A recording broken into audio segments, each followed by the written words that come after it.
Many years ago, when the people of Israel were a great nation ruled by King Saul, they fought a long and bitter war against their ancient enemies, the Philistines.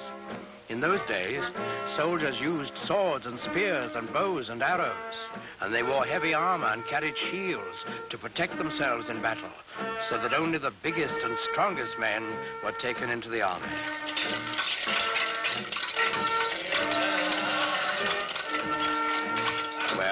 In this war, the Israelites and the Philistines were pretty evenly matched. They fought many hard battles, and each side lost many men, but neither side could completely conquer the other.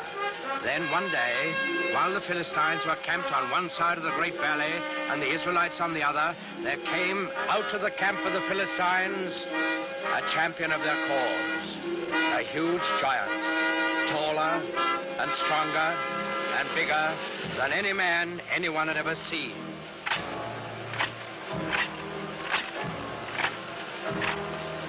He wore very heavy armor, and his face was fierce and cruel, so fierce and cruel that it would strike fear into the hearts of the bravest. This was Goliath, the giant of Gath. He strode to the center of the valley, faced the armies of Israel, and in a voice like thunder, he hurled this defiance at them. I am Goliath, the giant of Gath, and the Philistines have chosen me as their champion. You, soldiers of Israel, choose a man for you, and let him come down here and fight with me. If he kills me, we will be the servants of Israel. If I kill him, you will be slaves to the Philistines. I defy any man to accept my challenge.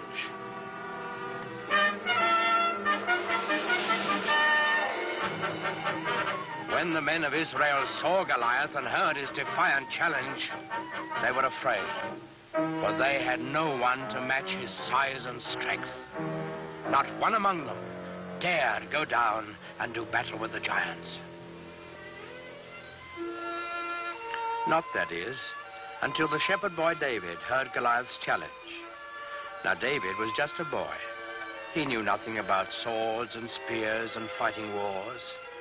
But he was a thoughtful boy, too, and a good boy, because he believed in God and trusted in him. So, when he heard Goliath defying King Saul's army, he turned to his brothers and said, "In defying the army of Israel, Goliath defies God.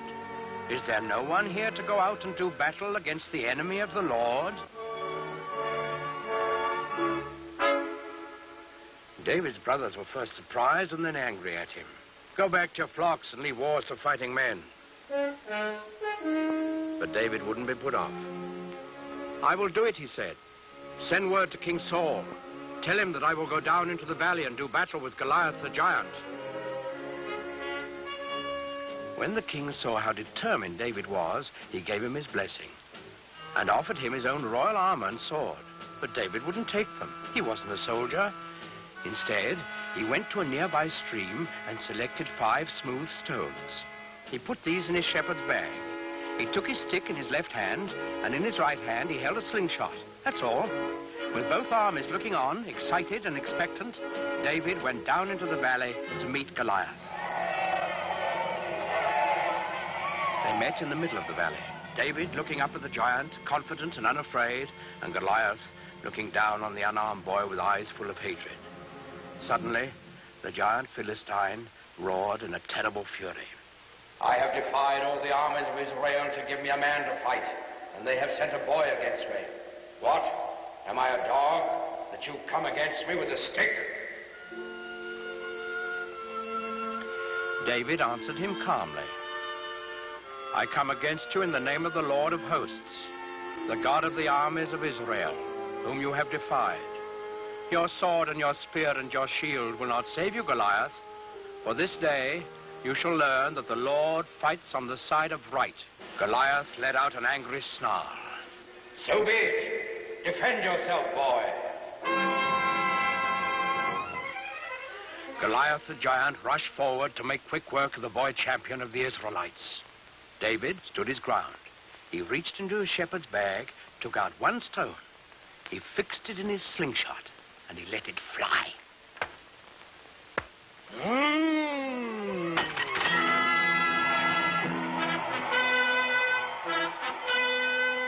The giant was dead, and the simple shepherd boy, who trusted in God, had done what all of King Saul's army hadn't been able to do. David lifted his eyes to heaven, and he whispered a prayer.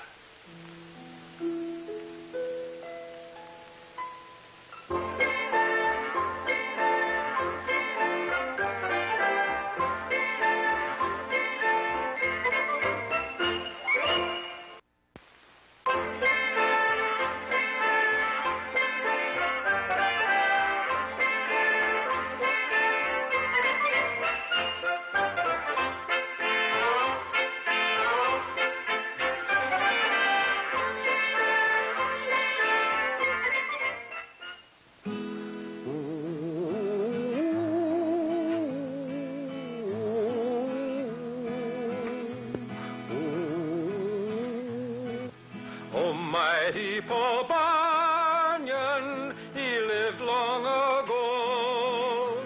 His strength and his goodness helped America grow. When Paul Bunyan was just 1 month old, he placed his baby hands around a young maple tree and tore it out of the ground, roots and all. When he was only 18, he was already 25 feet tall and weighed 800 pounds, all bone and muscle. He took one look at the deep forests of the West and found his job: to chop down the trees to make room for cities, farms, and people. Come all you sons of freedom that run the forest stream. Come all you roving lumberjacks and listen to my theme. We'll cross the roaring rivers where the mighty waters flow, and we'll roam the wild woods over, and once more a lumbering go, and once more a lumbering go, and once more a lumbering go. We'll roam the wild woods over, and once more a lumbering go. Paul Bunyan was so tall, he covered miles with every step. Why, one day he started walking across the country. He walked across Ohio, Indiana, Illinois, and then stepped into the state of Wisconsin. There, he met an old farmer, his head bowed down with grief. The farmer told Paul his story. I'm going down the road feeling bad. Oh, my crops have failed and now I'm feeling sad. My family is hungry and we have no place to live. I'm going down the road feeling bad. And with 5 blows of his axe, Paul Bunyan cleared a space of 10 miles for a brand new farm. Thank you, Paul Bunyan, cried the farmer. You're welcome, said Paul, as he took an extra big step and walked from Wisconsin into Montana. Yes, Paul Bunyan did some remarkable things, all right. As a soldier in the Revolutionary War, he faced a whole line of cannon. As the Hessian soldiers fired at him, he picked up a tree trunk and batted their cannonballs right back, like baseballs. Once, when pirates were roaming the east coast of the United States, he splashed his foot in the ocean and started a wave that sank the whole pirate navy. Oh, and I almost forgot. He also built the Rocky Mountains. Paul grabbed a hill with either hand with a ring-ting-a-tim-ring-a-tid-not-nay and set them down so they would stand in a row. He built the Rockies up so high the topmost peak held up the sky with a ring-ting-a-tim-ring-a-tid-not-nay. Then came the biggest job of his life. The country had no inland waterway large enough for big ships carrying heavy freight. So Paul Bunyan began to dig. Soon, he had scooped out hundreds of miles of earth. Now he wanted rain, so he clapped his hands together. And down poured the rain until the holes in the earth were filled with the Great Lakes. La la la la la la la. Now, one of the Great Lakes was named Lake Erie, and the town of Buffalo was on its shore. It took just another day's work for Paul Bunyan to dig the Erie Canal from Buffalo to Albany, and the inland waterway was completed. In his later years, with his big jobs done, Paul Bunyan went back to one of his favorite hobbies, mountain making. But this was a mountain for children, a rock candy mountain. Oh, the buzzing of the bees in the popcorn trees near the chocolate ice cream fountain, where the jelly beans grow and the milkshakes flow down the big rock candy mountain. Oh, the children eat their fill of the whipped cream hill, and no one's ever counting. There's so much to eat, life is one long treat on that big rock candy mountain. Did Paul Bunyan really live?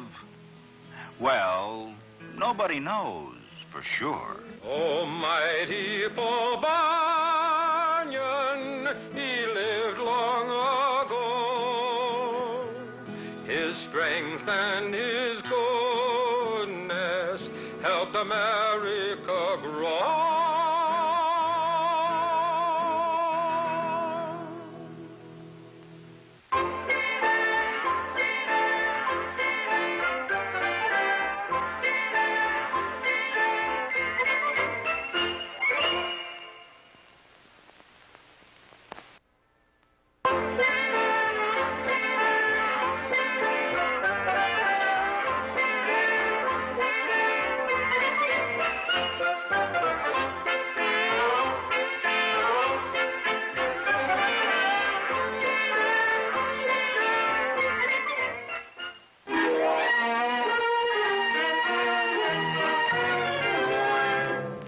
Many hundreds of years ago, the good King Richard, known as Richard the Lion-Hearted, left England to take part in the Crusades, the war against the heathens who had captured the Holy City.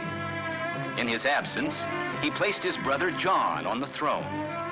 As soon as he was king, John turned on the good nobles of the kingdom, stole their goods, and drove them out of England. Among these nobles were the old Earl of Huntingdon and his son, Robin. Father, I've come to say goodbye. Robin, where are you going? To Sherwood Forest. King John has declared me an outlaw, and an outlaw I will be. In Sherwood Forest, Robin Hood banded together with other young men like himself, banished by the wicked king. Men like Will Scarlet. Outlaws we are, Will Scarlet, but outlaws such as never were before and never will be. Just how do you mean, Robin Hood? I mean this, Will. No, let me show you. Do you see those two fat men coming down the road? I see them. Couple of merchants, rogues and wealthy. And do you see that old woman in rags, weeping in sheer hunger? I see her, too. Well, watch, and keep a hand to your arrow in case I need help. And so, quickly, they became known far and wide. Robin Hood and his merry men of Sherwood Forest, taking from the evil to give to the poor, defenders of the weak and oppressed, the one hope of England's people. Sometime later, Robin set off by himself in the forest. He started across a bridge which lay across a stream, a bridge consisting of a single log of wood. But facing him, blocking the way, was a stranger, a tall man with broad, powerful shoulders. I'm afraid there's only room for one of us to cross at a time. I think it ought to be the better man. Stand and fight. With only wooden sticks as weapons, they fought long and hard.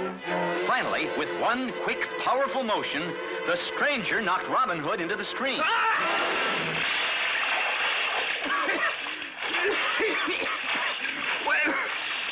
on, fellow. What do they call you? John Little is my name. John Little? Well, I'll call you Little John. And I want you to join my band as my next in command. And now the band of merry men was complete. And just in time, for King John had posted a reward of 10,000 pounds for the capture of Robin Hood. And none was trying harder to win that reward than the Sheriff of Nottingham. Robin, I have news. The Sheriff of Nottingham is staging an archery contest with a golden arrow as the prize. A golden arrow? What a prize. His purpose in holding the contest is to lure you there. That may be, but I shall go anyway. In disguise.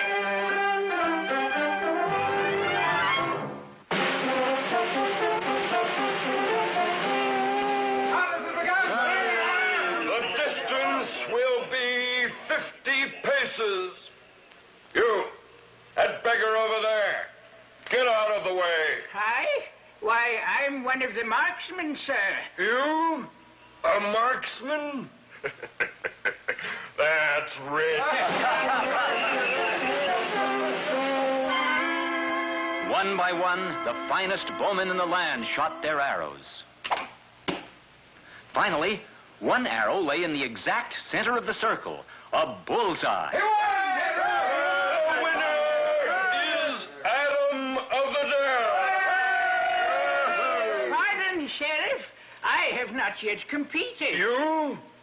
Well, maybe it will bring us a laugh. Robin let fly. A perfect shot, right on top of the arrow in the center, splitting it down the middle. Robin had won. A shot like that, only one man in all this land can shoot so well. Robin Hood, after him, catch him! But the sheriff was too late.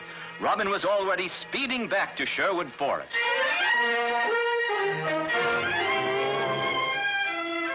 As Robin entered the forest, a knight appeared and challenged him.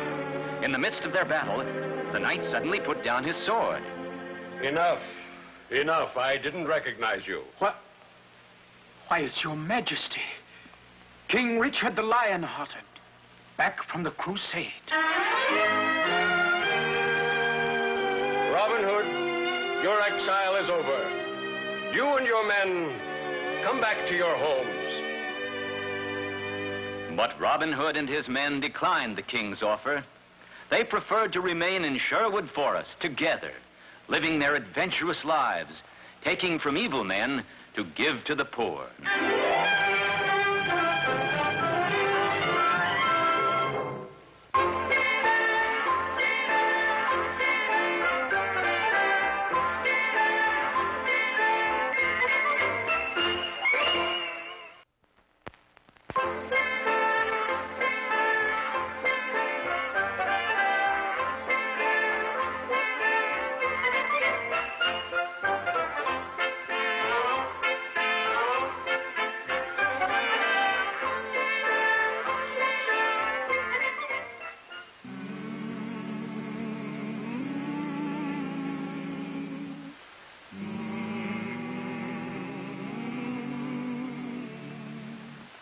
"500 years ago, there were people on both sides of the Atlantic Ocean, but neither knew about the other.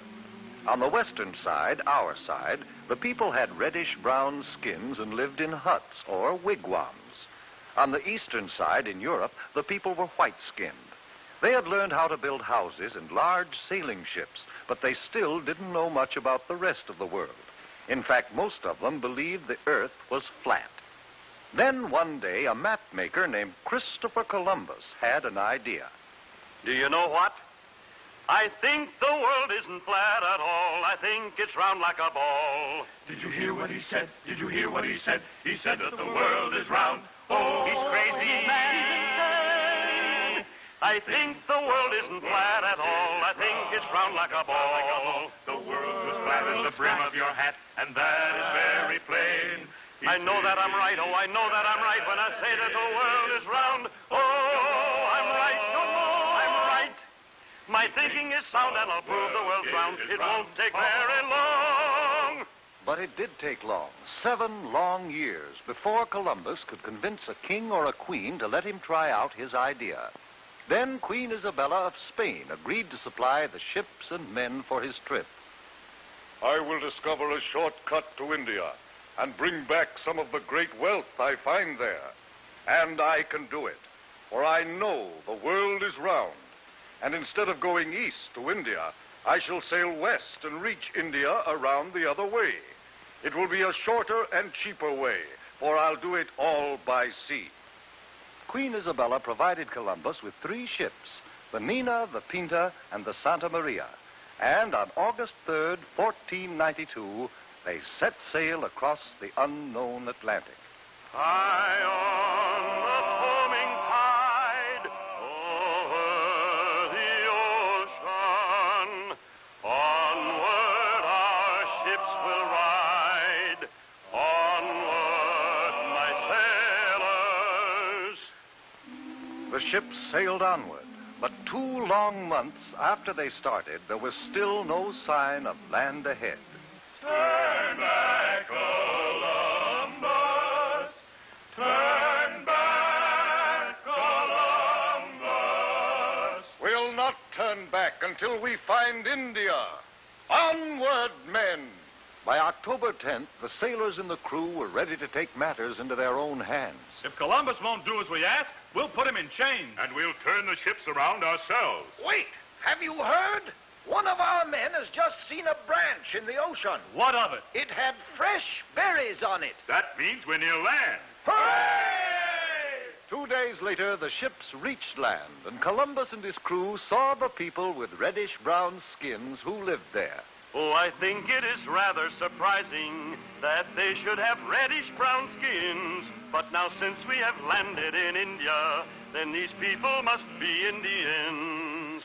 We'll call this part of India San Salvador, and I take possession of it in the name of the King and Queen of Spain. The people Columbus called Indians were very friendly, and they gave Columbus and his men many gifts, but not the rich jewels and gold for which they had come. For Columbus really wasn't in India at all. He was on one of the islands off the coast of America. But because of Columbus's mistake, the natives of America have been called Indians ever since.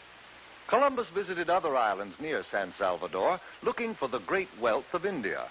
And then he and some of his men returned to Spain. Hooray for Admiral Christopher Columbus! Columbus had no trouble getting ships and men for his second voyage, but he still hadn't the slightest idea that he was headed for the vast continent of America, and that he would have had to cross it and sail over the Pacific Ocean before he could reach India by traveling west. The men of Europe were no longer afraid of the ocean. Columbus made 2 more voyages, and other explorers followed.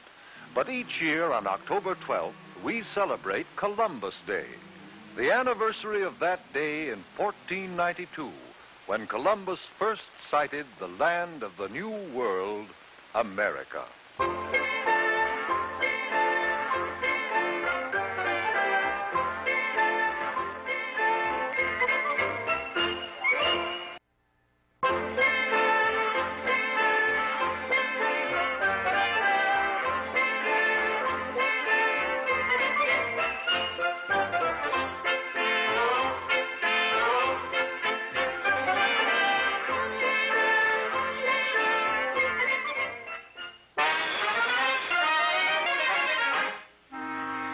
Along the banks of the Mississippi River, there once lived a boy named Tom Sawyer, who caused his Aunt Polly more trouble than a barrel of catfish.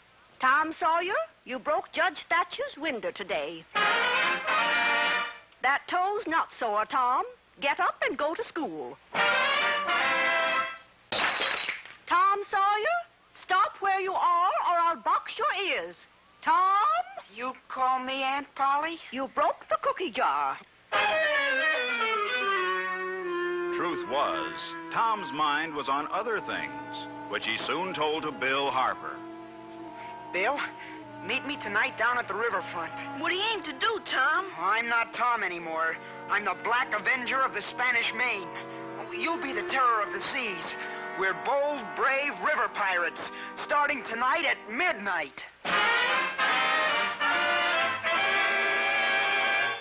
Look, a campfire on the island. Somebody's here. Run for it, Tom. Back to the boat. Oh, pirates don't run from trouble, Bill. Come on. Let's find out who's at that campfire. Creeping to the campfire, the pirates came upon two men quarreling with each other, Dr. Robinson and Injun Joe. A third man, a tramp named Muff Potter, was asleep nearby. Suddenly, the Injun drew his knife and struck the doctor down. Quickly, the Injun put the knife in the hand of the third man dozing near the fire. Why, the Injun's gonna blame someone else. That tramp, Muff Potter. He'll be arrested for sure. Like startled deer, the pirates sped back to their boat and swore each other to secrecy. Only 3 of us know the truth, Bill. If we talk, that Injun will scalp us. Muff Potter was arrested, and it looked as though the truth would never come out. Then one day, Muff Potter's lawyer hauled Tom Sawyer to court and dragged the truth out of him. Now, under oath, point to the man who used this knife that night on Jackson's Island. Point him out. It was him. There by the window, Injun Joe. You're in a peck of trouble now, Tom Sawyer. Injun Joe's free, and he'll be after you. 'Cause now he knows you saw that fight on Jackson's Island. Weeks passed, and when Injun Joe failed to return, Tom Sawyer grew braver.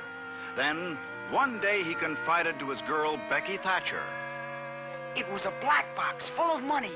A real treasure box. Oh, that's what Doc Robinson and Injun Joe quarreled over. I heard them, so I know, Becky. Where's the treasure buried? There's an old barn on Jackson's Island. Must be buried in there. Let me go with you. Nope. Girls' bad luck on treasure hunts. You're just scared. I'm not. I'm hunting for that treasure tonight with Bill Harper. Ready, Terror? Ready, Black Avenger. Start digging in that corner, where the floorboard's loose. Treasure might be there. I'll stand guard. No sooner had Bill started digging than he struck something hard. Tom, I found the treasure. I found it. But just then, Tom ran back from the doorway. Bill, let it be. Quick, up the ladder to the loft. Somebody's coming, and I think it's Injun Joe.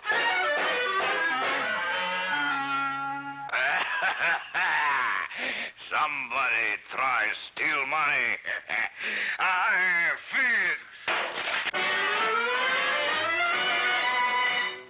Carefully, Tom spliced their pants and shirts together, then tied one end to a beam. Soon, they lowered themselves to the floor. Leg it for the river now, Tom. Wait a minute. Injun Joe must have headed for the cave on the other side of the island. He's gonna rebury the treasure there. Let's go after him. Not me. I'm going home. Not long after, a ferry boat took a picnic crowd to Jackson's Island, and Tom invited Becky Thatcher along. Do you really think Injun Joe hid the treasure in the cave, Tom? Well, I'm not sure, but it would be a good place. Why don't we explore it right now? Suddenly, Tom tripped over something, fell to his knees. Becky, look where I tripped over, the treasure. That's wonderful. Now let's go back. Wait, I can't see the entrance to the cave anymore. Becky, we're lost.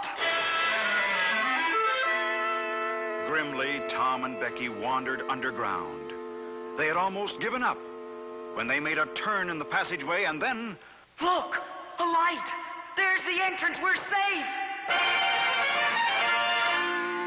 Later on, Tom told the townspeople about the cave. They were sure Injun Joe would return to get his treasure, so they set up a guard and waited. One day, he returned and was caught. I give up. I go peaceful. Tom had helped catch Injun Joe, so he was a hero. And he had his share of the treasure, too. But all the money in the world couldn't keep him out of trouble, nor keep him from having more adventures.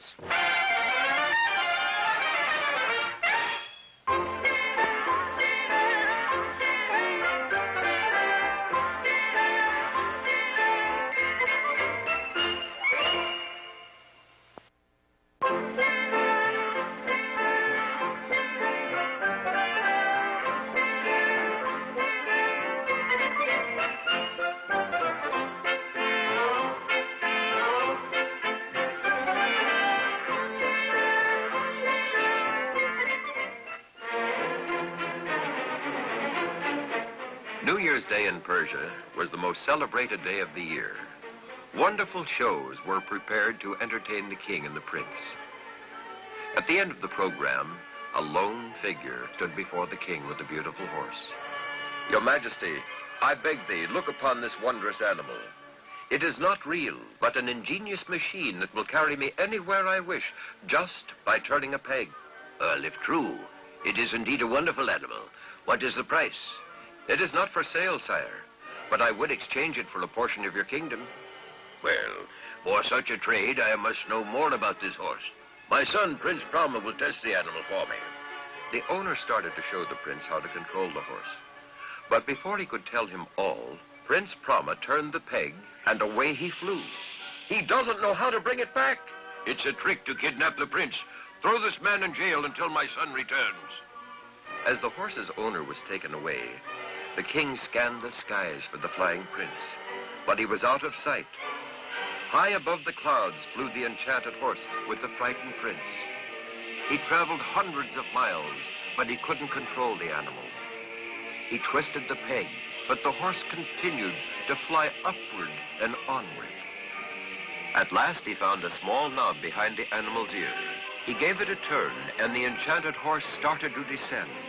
As he came closer to earth, the prince saw he was in a strange kingdom. I will be in danger if I'm found, but I can't control the horse. The amazing animal carried Prince Brahma toward a palace courtyard. After I land, I'll turn the peg, and maybe it will fly away again, perhaps right back to my own country. So intent was the prince on the controls that he didn't watch the archway through which the horse flew. He was knocked off the horse into a courtyard. No one saw him, and while everyone crowded about the mysterious horse, Prince Brahma hid in a room. After studying the horse, the king gave out an order. This is a most unusual animal. I shall give it as a gift to Princess Serena. Perhaps then she'll be my bride. Take the animal to the stable until I'm ready to give it to her. Prince Brahma could hear the king's orders, and now he realized his chance of escaping was gone. Then he heard someone sobbing. He discovered that he was in the room of Princess Serena. She was the most beautiful girl he had ever seen. She looked up and saw the prince staring at her. Who are you? I'm Prince Brahma. I come from far away. Don't let them know I'm here. Oh, did my father send you to rescue me from King Agmir? No, but perhaps I can help. Tell me how you came to this place. Princess Serena then told Prince Brahma the story of how she was captured by the powerful King Agmir. She must marry him or be put to death. I have an idea. If you pretend to be ill, the king will have to postpone any decision until you're well. I'll hide out in the city and return when the time is right. The princess agreed, and she acted as if she were in a trance. And soon the whole palace was alarmed. Word got to the king about her illness. Send for the best doctors in the kingdom. Each doctor who came tried to cure the young girl, and each failed. King Agmir sent out a call to physicians from other lands. One day, a strange doctor came to the palace. I can cure the princess, but I must attend her alone. When the doctor was alone in the sick girl's room, he spoke to her.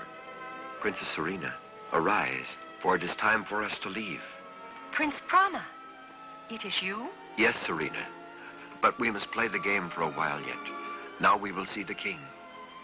Sire, you see she is almost cured already. No, some special, unusual gift from you may complete the treatment. How fortunate.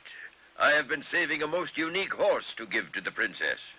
So the enchanted horse was brought to the palace. It's beautiful. May I sit in the saddle? Of course, my dear. It's yours. Prince Brahma helped Princess Serena up on the horse. Then he turned to the king. You see, sire, she is cured. Now for my fee. Of course, good doctor. What is your wish? I wish the princess myself. He jumped behind Serena. Never. She is mine. Guards, seize him. But the guards gaped in wonder as the horse rose from the floor and soared away. Out over the fields and mountains, the prince and princess flew. After many hours, Prince Brahma looked below and saw the palace of his father. The enchanted horse had brought them home. The king was delighted to see his lost son and welcomed the princess. Prince Brahma told his father that Serena had consented to be his bride. The happy king released the owner of the horse and granted him a part of the kingdom in exchange for the animal. Later, when Prince Brahma and Princess Serena were married, the king gave them the mechanical animal as a wedding gift. The young people rode away to have many more wonderful adventures with the enchanted horse.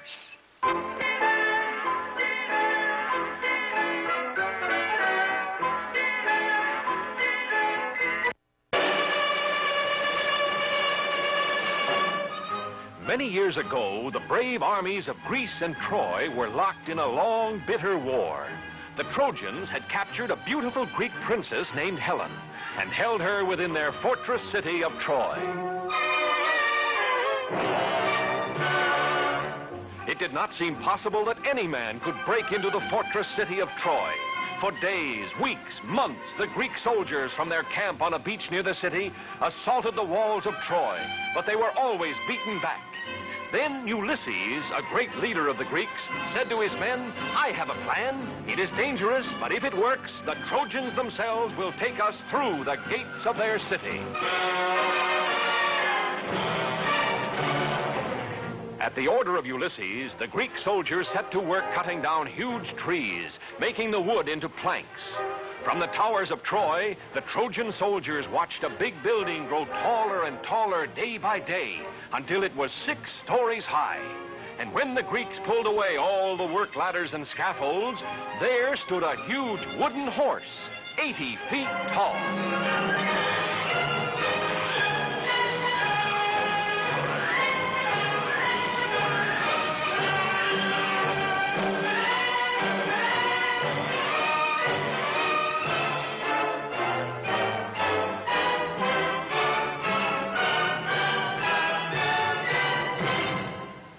Along the towering walls of Troy, the soldiers and the people gathered to look out across the plain at the great wooden horse. They wondered what it was for, what it meant. The Trojans did not know that Ulysses and 5 Greek soldiers lay hidden in a dark, secret passage inside the wooden horse.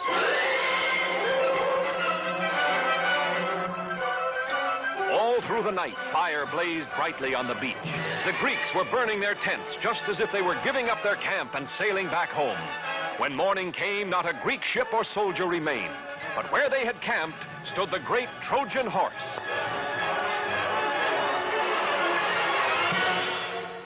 The Trojan people poured out of the city to the beach so they could look more closely at the victory over the Greeks. The Princess Cassandra, daughter of the king of the Trojans, warned her people of this Greek gift, but no one would listen. The Trojans decided to pull the great horse inside the walls, into the city of Troy itself.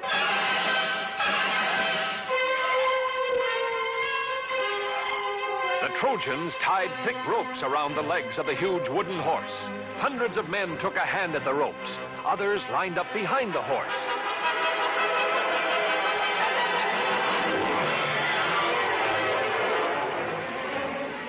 Whooping and hollering, laughing at the Greeks who had never been able to scale the towering walls of Troy, the Trojans tugged and pushed and pulled the huge wooden horse slowly from the beach, over the plains, and through the gates of Troy.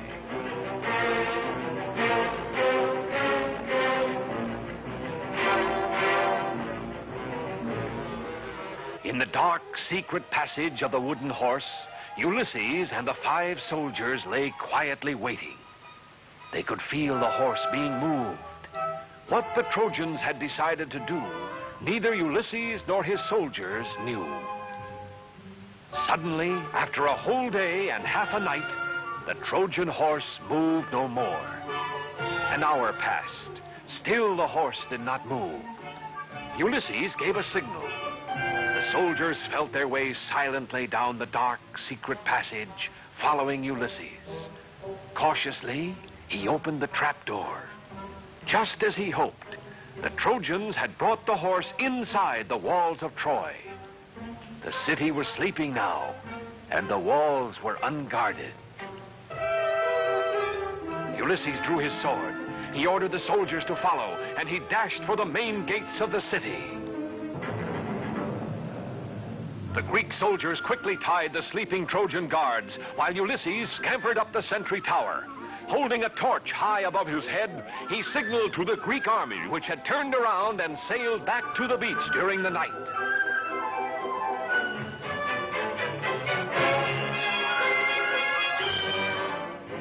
And even as Ulysses and his men opened the gates of Troy, the Greek army was marching across the plain. Caught completely by surprise, the Trojans were easily defeated by the Greek soldiers, who found their beautiful princess and took her back safely to Greece. And brave Ulysses was named the greatest of the Greek heroes.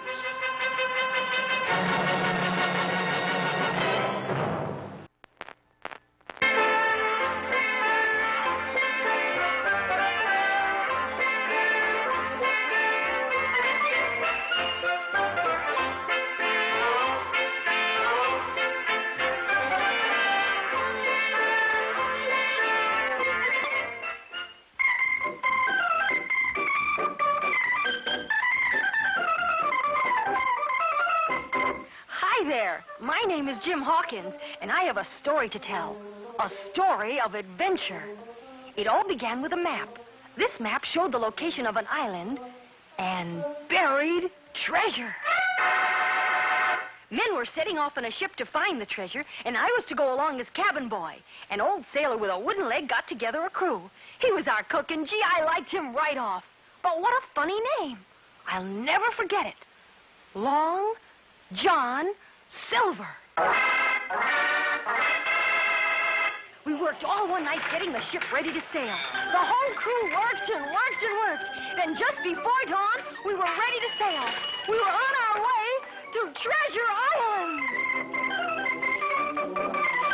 Once at sea, we all had a fine time. Long John Silver especially was lots of fun. Golly, he used to sit and tell me stories by the hour. Parrot sat on his shoulder and screamed,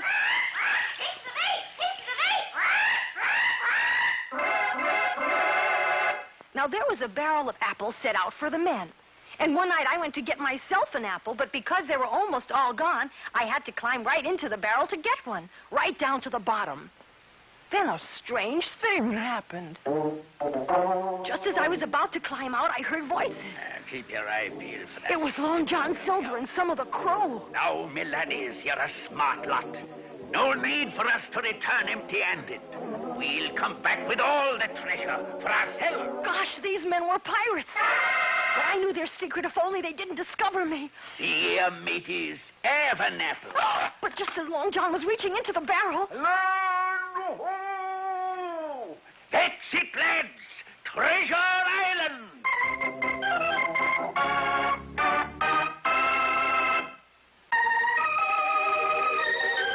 The whole crew went ashore.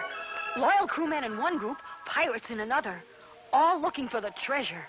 Pretty soon I was all alone in the jungle when all of a sudden, from behind a tree jumped the strangest man you ever did see.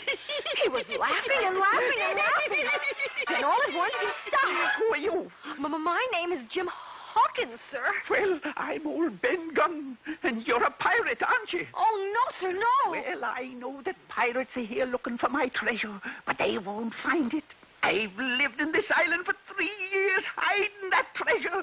They won't find it now. No, they won't. Long John Silver. Yes, me hearties, it's Long John and me crew. And now, Ben Gunn, take us to that treasure. Long John and his pirates had surrounded us. Ben would just have to take them to the treasure now. Our only chance was to have the loyal crew find us before we reached it. Ben Gunn took us to the far side of the island and pointed to a cave. I'm afraid you've done a scene, Long John. Right, you are. And the treasure's mine. Long John grabbed a hook and started to pry open one of the chests when... What's that? Our loyal crew was fighting the pirates. Long John and his men were captured. The treasure was safe. Our men tied up Long John and his pirates and then loaded the treasure aboard our ship. Diamonds and pearls and silver and gold and every treasure you could think of. So much that we just couldn't carry it all. So today, if you should happen across an island and find a cave, you too might find buried treasure, 'cause that's treasure